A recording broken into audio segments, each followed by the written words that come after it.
Selamat pagi. Baiklah, kami dari kelompok 1 ingin mempresentasikan hasil diskusi kami. Tapi sebelumnya itu kami akan memperkenalkan terlebih dahulu anggota-anggota kelompok kami. Yang pertama saya, Nindi sebagai moderator. Dan yang kedua ada Julfaris sebagai penyaji 1. Dan yang selanjutnya ada Bonistiadi sebagai penyaji yang kedua. Dan ada Dinda sebagai penyaji yang keempat. Dan juga ada Yumistri sebagai penyaji yang kelima. Baiklah, sekian perkenalan dari kami. Baiklah, kami dari kelompok 1 akan mempresentasikan bagian A, yaitu latar belakang kolonialisme dan imperialisme bangsa Eropa di Indonesia. Pembacaan materi selanjutnya akan dibacakan oleh Saudara Julfaris. Kepada Saudara Julfaris, kami persilahkan. Perkenalkan, nama saya Julfaris Ramaul Amri dari kelompok 1. Di sini saya sebagai penyaji 1. Di sini saya akan membacakan materi. B. Spanyol. Christopher Columbus merupakan penjelajah kebangsaan Spanyol. Ia merupakan pelopor bangsa Spanyol yang mencari jalan langsung ke Indonesia. Ia berjalan ke arah barat. Setelah 2 bulan, ia sampai di sebuah pulau yang kemudian dinamakan San Salvador. Columbus gagal mencapai India. Kemudian ekspedisi Spanyol ke daerah rempah-rempah selanjutnya dipelopori oleh Ferdinand Magellan atau Magallanes pada tahun 1519. B. Belanda. Armada Belanda yang pertama berusaha mencapai Indonesia dipimpin oleh Van Nieck. Namun ekspedisi ini gagal. Kemudian pada tahun 1595 armada Belanda dipimpin oleh Cornelis de Houtman pada Peter de Keyser berangkat menuju Indonesia. Mereka menyusuri pantai barat Afrika lalu sampai ke Tanjung Harapan.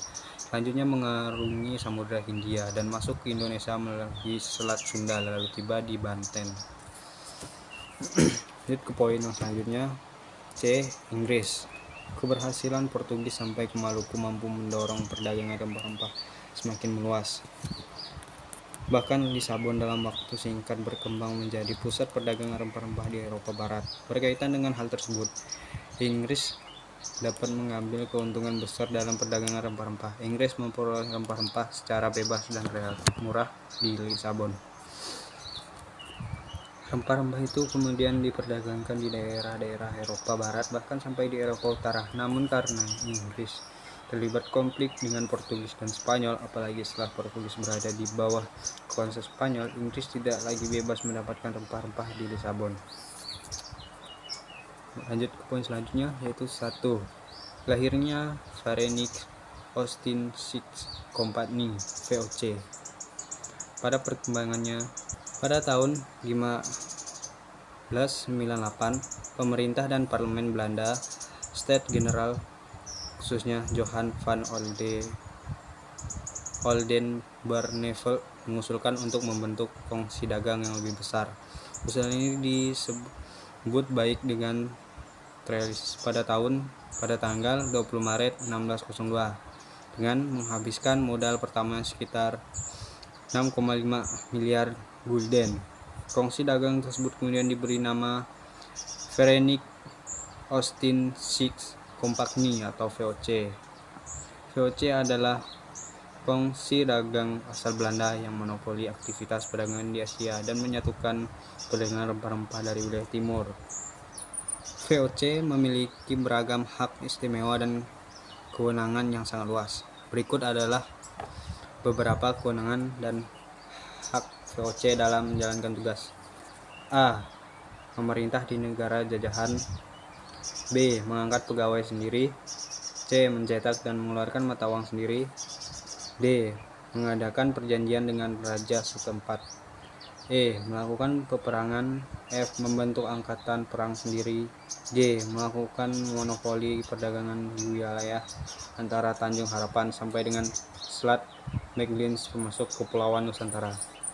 Sekian materi yang dapat saya jelaskan, kurang lebih saya mohon maaf. Saya akhiri, selamat pagi.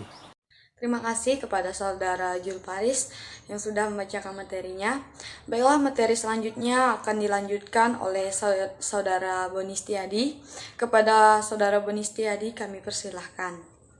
Kenalkan, nama saya Bonistiadi. Saya dari kelompok 1 yang sebagai penyaji 2.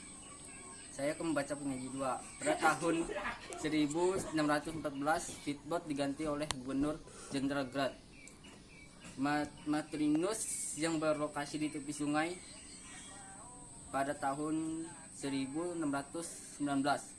Gubernur Jenderal VOC Langsung Rel digantikan oleh Gubernur Jenderal Jan. Karena bangsanya dipermalukan, pasukan Banten dan Inggris di Jakarta, maka JPCO Mogren Jakarta akhirnya bisa diduduki kembali oleh VOC di bawah pemimpinan JP Chon. Ia pun berusaha menggantikan eksploitasi kekayaan, kemunduran VOC, kendalaan atau permasalahan yang dialami VOC, terutama yang berkaitan dengan masalah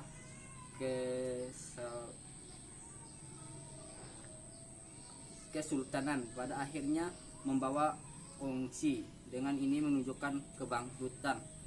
Sekian dari saya. Terima kasih kepada Boni Setiadi yang sudah membacakan materinya. Baiklah, materi selanjutnya akan dibacakan oleh Saudari Dinda. Kepada Saudari Dinda kami persilahkan. Baiklah, di sini saya akan melanjutkan materi dari penyaji 2, yaitu 1. Masa pemerintahan Republik Betaap. Pada tahun 1795 terjadi perubahan di Belanda. Pada masa itu muncul kelompok yang menamakan dirinya kaum patriot. Kaum ini terpengaruh oleh semboyan revolusi Prancis, liberté kemerdekaan, egalite persamaan, dan fraternité persaudaraan. Bertepatan dengan keinginan itu, pada awal tahun 1795 pasukan Prancis menyerbu Belanda. Raja William V melarikan diri ke Inggris. Belanda dikuasai Prancis dan dibentuklah pemerintahan baru, Republik Betaap 1795 sampai 1811 sebagai bagian dari Prancis. A. Pemerintahan Herman William Dandes 1808 sampai 1811. Herman William Dandes sebagai Gubernur Jenderal Pemerintahan di Nusantara pada tahun 1808 sampai 1811. Tugas utama Dandes adalah mempertahankan Pulau Jawa agar tidak dikuasai Inggris dalam mengemban tugas sebagai Gubernur Jenderal dan memenuhi pesan dari pemerintahan induk Republik Betaap. Dandes melakukan beberapa langkah strategis, yaitu 1. Mendirikan benteng-benteng pertahanan sebagai antisipasi terhadap serangan dari tentara Inggris juga ingin menguasai Jawa. 2. Menambah jumlah pasukan dari 4.000 orang menjadi 18 orang yang sebagian besar orang-orang Indonesia dari Maluku dan Jawa. 3. Membangun pangkalan angkatan laut di Merak dan Ujung Kulon. 4. Mendirikan pabrik senjata di Semarang dan Surabaya. 5. Membuat grote poswek jalan raya pos dari Raya Banten sampai Penarukan Jawa Timur. Jalan ini didirikan agar di setiap kota atau kabupaten yang dilaluinya terdapat kantor-kantor pos. Dengan adanya pos-pos ini, maka penyampaian berita akan lebih cepat sehingga berita apapun akan lebih cepat diterima. Pada dasarnya, Dandes adalah seorang liberal, tapi setelah tiba di Indonesia berubah menjadi diktator yang bertindak kejam dan sewenang-wenangnya. Akibatnya, pemerintahannya banyak menimbulkan kritik baik dari dalam maupun dari luar negeri. Akhirnya Dandes dipanggil pulang ke negeri Belanda. B. Pemerintahan Jansen 1811. Pada bulan Mei 1811, Dandes dipanggil pulang ke negerinya dan digantikan oleh Jan Willem Jansen. Jansen dikenal sebagai seorang politikus berkebangsaan Belanda. Sebelumnya Jansen menjabat sebagai Gubernur Jenderal di Tanjung Harapan, Afrika Selatan, tahun 1802 sampai 1806. Baik, terima kasih. Lanjutkan oleh penyaji 4. Terima kasih kepada Saudari Dinda yang sudah membacakan materinya.